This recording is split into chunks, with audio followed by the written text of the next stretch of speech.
Hello, STEM Nation. Jeff here, and welcome to episode number 40 of STEM on Fire, where we interview practicing professionals in the area of science, technology, engineering, and math to help guide students interested in STEM careers. If you like what you hear, please share it with a friend. Now let's get fired up today with our guest Luke, and I hope our chat will help ignite your passion towards a STEM career. Luke Beno earned a Bachelor of Science degree in Electrical Engineering from Michigan Tech University in Houghton, Michigan, graduating in 2007. He has had multiple positions working at GE Healthcare, Plexus Technology Group, and now at Triad Semiconductors as a Mixed Signal Integration Architect. Welcome to the show, Luke. Fill in any gaps and share a bit of your personal life. Thanks, Jeff. Thanks for that summary as well. So firstly, I'm a husband and father of three great kids.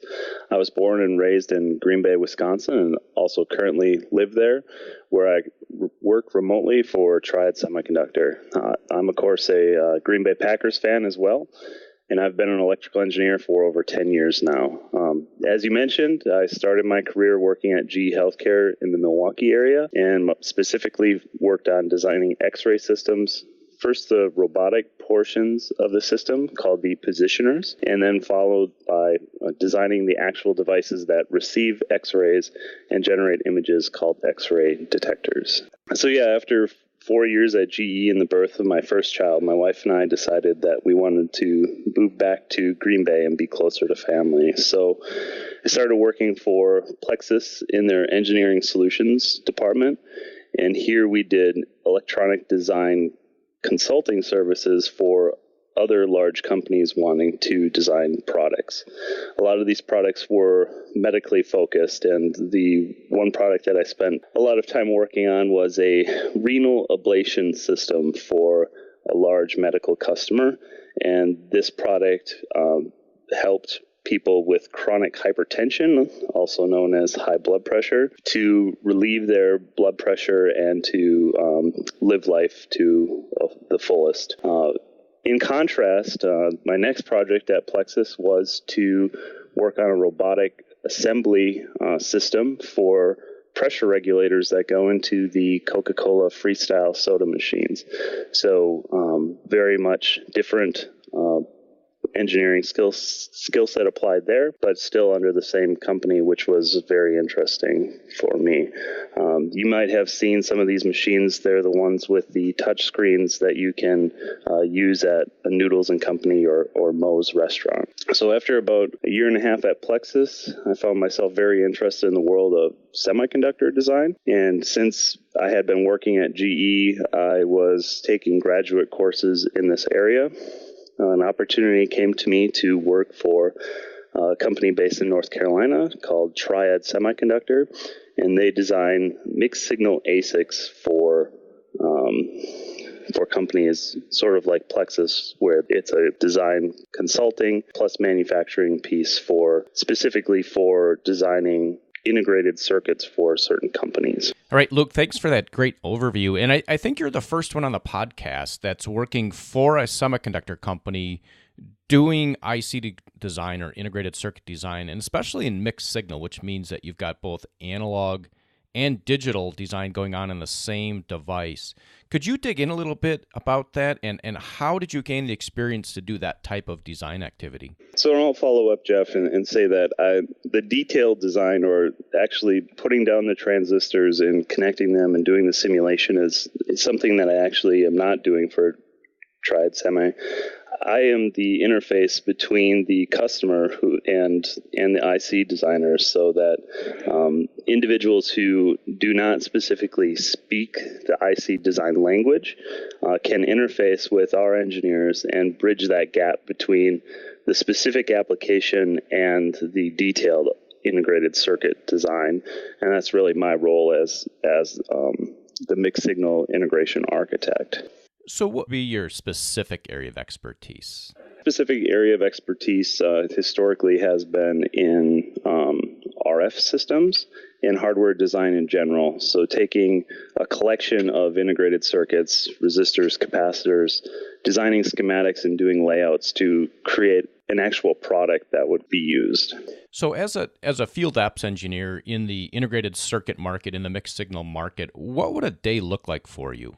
So I put my days into two categories. I'm fortunate enough to work from my home and do remote work, and then that often requires me to travel out into the field worldwide and interact with customers at their sites. So a day in the life at home starts with many phone calls and Skype conversations with many peers all over the world, both talking to the customer and talking to internal engineering resources at Triad, making sure that everyone is on the same page in terms of what our goals are and what we're designing towards. And then, producing plans for various testing that we would need to do on a given day, and other logistics as it pertains to the IC design process. If I'm traveling, my day looks a lot different, but it's also very exciting. I'm often flying off to places both inside the United States and globally. I spend quite a bit of time in Asia, probably 8 weeks out of the year. I'm in the countries of Taiwan, China, Japan, South Korea, and there I'm talking with customers, making sure that they're satisfied with our IC design practices and making sure that our products are a good fit for the products that they're designing them into. So, Luke, you have some background doing design work. If STEM Nation, if there's somebody out there that's like, wow, that's a pretty cool job that you got, Luke, I'd like to do that. Could you graduate college and do what you're doing, or do you think you need 5-10 years of design experience before you would do something like what you are doing? I think it's certainly an evolution. I think you can come out of college and directly move into the world of IC design. There are certainly people who do that. In terms of doing the customer-facing role and being that customer-facing interface, it's very important to have the diverse skill set first in knowing the IC design process and also knowing the customer's design process. And then through that experience, you learn how to merge those two together and bridge that gap to be that interface. And from a mixed signal standpoint, could you help STEM Nation understand the difference between maybe a mixed signal, a straight analog, and a straight digital IC? Sure, that's a good distinction. So, like you said, mixed signal encompasses both analog and digital. As we know, the world is a very analog place. And so, let's say, for example, that you want to have a sensor that detects a certain phenomena that occurs in the real world. For example, maybe it's just a simple temperature sensor. In this case, you have a transducer device, maybe what's called a thermistor, that changes its resistance based on the temperature that it's being exposed to, and that's based on the actual physics of that particular device. You would then design an analog circuit which can take that changing resistance and convert it to a voltage that would be proportional to temperature. And then there would be an analog to digital converter interface, which takes that analog signal and samples it into a series of digital bits. And then those digital bits can be moved to another device like a processor to do math or to transmit those digital bits to a larger computer system that may be storing the temperature value over time in memory. And so you would contrast that with something that was a strictly digital system. Maybe an example might be a chip that you would find inside of a set-top box for like an Amazon Fire Stick or something like that, where it's receiving digital bits from the internet. It's taking those digital bits and sending them to your display and displaying them on your TV for you to watch. So that may be more of an example of a pure digital circuit. And if somebody in STEM Nation wants to do the actual design of the chip itself, is there a curriculum within a university, maybe bachelor's or master's, or do you have to get a PhD in IC design? So it really starts out with the same fundamentals that everybody learns in electrical engineering, basic circuits, basic signal theory, things like that. And I would say that, yes, it does often morph into going into IC design curriculum at the master's level. There are many IC designers who also have a PhD. However, I would say that the majority are probably in that master's education level area of expertise. So, Luke, let's get really specific here. And what is one thing that really has you fired up about analog or mixed signal design or anything in general? So in 2013, Triad started to work with a company in the Seattle area called Valve Software. And for those who aren't familiar with Valve, I guess they're a very storied game design company who has famous titles like Half-Life 2, Portal 2, Dota. And they're also the creators of the Steam marketplace, where you can go and purchase PC games on PC. And so at that time, Valve had been developing a new technology for the virtual reality space. And so I've been privileged to be able to work with Valve as a customer now for about 2.5 years. And that's what's really has me excited about the future. Is in this area, we've created a new positional tracking system, which can allow you to have the sense of presence in a virtual environment. So if anyone is familiar with the HTC Vive product, using a technology that's developed at Valve and ASICs that we created at Triad, we're able to precisely detect the position of the head and render graphics into the eyes that correlate to the real world. And this gives you this digital immersion that is very compelling when you try it out. So that's what I'm really excited about. Yeah, so STEM Nation, if you're a gamer, you don't have to go off and write the games. You can work in different aspects in the gaming world, like Luke is explaining. So, Luke, let's go to an aha moment. Could you take us to a moment in time of an incredible aha moment you've had and tell us a story? I think the biggest aha moment for me is the realization that everyone is human. When you're a young professional in in your college years, you tend to think of people as I wouldn't say gods, but as almost like, how do I get from where I am now to being this extremely successful professional. And as you work day by day, you realize that we're all humans. We all have areas of expertise that we're exceptionally good at, and we have areas where we need improvement. And that exists for every person that's in the professional world, no matter their level of success. And so as you work through these things, you realize I have this specific talent, this specific niche, and this is what makes me myself and can make me successful in the business world. And so just remember that everybody is human, and that everybody has strengths, everyone has weaknesses, and your strengths will fit into a special spot in your area of expertise. All right, Luke, that's a great aha moment. Yeah, everybody is different, and take stake in what you think you're good at, what you think you need improvement on, and try to improve the things that you're not good at, and, accentuate the things that you are good at. And Luke, going back to when you're 18, heading off to college, what are some things that you think STEMers need to know to be successful in these challenging curriculums? Everyone needs to exercise discipline and balance. I don't think that it's healthy for anyone to study 24 hours a day, or also obviously to enjoy their social life 24 hours a day. But I do think that it is important to balance these two things together. When you're coming out of high school and entering college, you're in a very unique portion in your life. You really don't have a lot of responsibilities outside of your personal existence and your personal life, and you can really use that to your advantage. And so maintaining balance is really important.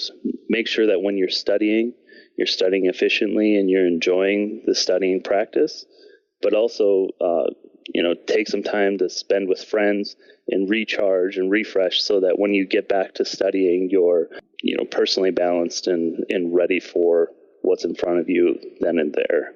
So going from college into the professional world, what are some attributes you think you need to be successful there? Always have a high level of integrity, and remember that that's the one asset that you can never trade back in your life. Having a sense of humility and knowing where you are in your career, and knowing that you need to learn and to respect others is very important. And just be ready to endeavor into areas that make you uncomfortable or things that you've never done before, and do those in stride so that you can be successful and transition to the professional world. Yes, STEM Nation, humility, be respectful, and be open to the opportunities that arise. I'm guessing, Luke, that you did not expect you'd be working for a semiconductor company when you graduated college. No, I absolutely did not. In fact, I really never even thought that I would be necessarily doing electronics design or anything like that. So going through the process, it found me, I found myself in this process, and it's been really rewarding so far. Hey, we're going to take a quick pause here, Luke, and we're going to thank our sponsor, Audible. You can go to STEMOnFireBook.com. That's STEMOnFireBook.com to get a free audiobook of your choosing. If you decide to cancel within 30 days, there's no cost, and you keep the audiobook. And we are heading off to the lightning round. Luke, are you ready? I'm ready. What's the best piece of advice you have ever received? So this advice comes from my current mentor and my manager at Triad. It's to be smart and run with scissors. And what that means is sort of an oxymoron, but a lot of times engineers become a little bit paralyzed with maybe trying to do something that they may fail at. And so, of course, you want to be smart and to not do something that may put yourself at risk or that may cause physical harm to someone or something like that. But really think about what are the impacts of trying something, even if you don't think that you're ready to do so. So I do this all the time when I'm writing code. I know that there are going to be bugs in my code or issues that may arise, but I don't know what they're going to be or how they're going to manifest themselves. There really is no penalty or consequence if I just hit compile and try running that code, but I still have sort of this anxiety about doing it. So I'd say run with scissors, take that leap, hit compile, try it out, and work through those issues as they arise instead of being paralyzed by the thought of there being a problem. So I guess some others might say fail fast. It's sort of a similar type of mentality. And what is a personal habit that contributes to your success? Well, I've always been a self-starter and have an entrepreneurial spirit. Growing up in Green Bay, the number of resources and things available to me, it was always self-led by virtue of not being exposed to a lot of these items. So I've always been a self-starter in that, going to the internet, learning about new things that I'm interested in, trying new things. That's always been a habit that has been very good to me. And a favorite internet resource or phone app? Well, I think that it's very difficult to pick just one, but I guess I would need to start with a resource like Wikipedia. Through Wikipedia, there's just you learn that there's an incredible amount of details about just about everything in the world. You can pick the most boring topic in the world and to learn so much about it just by reading more on Wikipedia. And you find that there are a lot of people passionate about this area and have a lot of expertise in something that might be very basic to someone looking in on it. So I very much enjoy reading through Wikipedia, and I often find myself jumping from page to page to page and learning a lot of things that I just would have never obtained any other way. And Luke, if you had to pick one book, what would it be and why? I think the book that I would select is Thinking Fast and Slow. It's a very long book that describes how we think as humans and different thought processes that go through the thoughts that we're having. And we all do it subconsciously, how we think, but Thinking Fast and Thinking Slow helps you decompose your thought process and determine if you are using systems in your brain that result in fast answers that maybe have bias versus other answers that take longer to come to, but are more deliberate in the thought process. And so I recommend, understanding that process and having discipline around how you think. I think it's very important for understanding yourself and others as well. And Luke, as we wrap up here, could you share a parting piece of guidance for STEM Nation, and then we'll say goodbye? One of my pieces of advice is that the time is now. you don't really have to wait for someone to tell you that it's okay to try something, or until you finish a specific class to try something. Today, there's so many resources out there that, people, if you're interested in electrical engineering, you can go to a place like hackaday.com, hackaday.io, and you can learn a lot and obtain projects that you can work on today to improve your skills and to learn something. So I wouldn't wait necessarily to finish a class or to obtain some goal in order to get started on something. I would just dive right in and learn by doing in those instances. All right, Luke, that's great advice. And, just dawned on me, Luke, the world that we live in today is pretty awesome because you can be living in Green Bay, Wisconsin, kind of the center part of the United States, working for an IC manufacturer, which in the past, probably 10, 15 years ago, that probably would not be possible. Yeah, I'm very fortunate to be living and pursuing my career in the time that I am now. And the good news for everyone out there who's, just graduating high school, it's only going to get better from here. All right, Luke. And with that, we will say goodbye. Bye, Jeff. Thank you. You're welcome.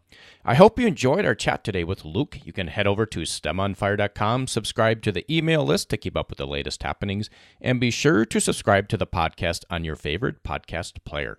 Again, we have surpassed 10,000 total downloads, which is a great milestone, thanks to you, the audience. If you like to share this podcast with just one person, that would be much appreciated. Tune in next week where we talk with Mark, who is a civil engineer. Until next time, I hope this chat has helped ignite your passion towards a STEM career.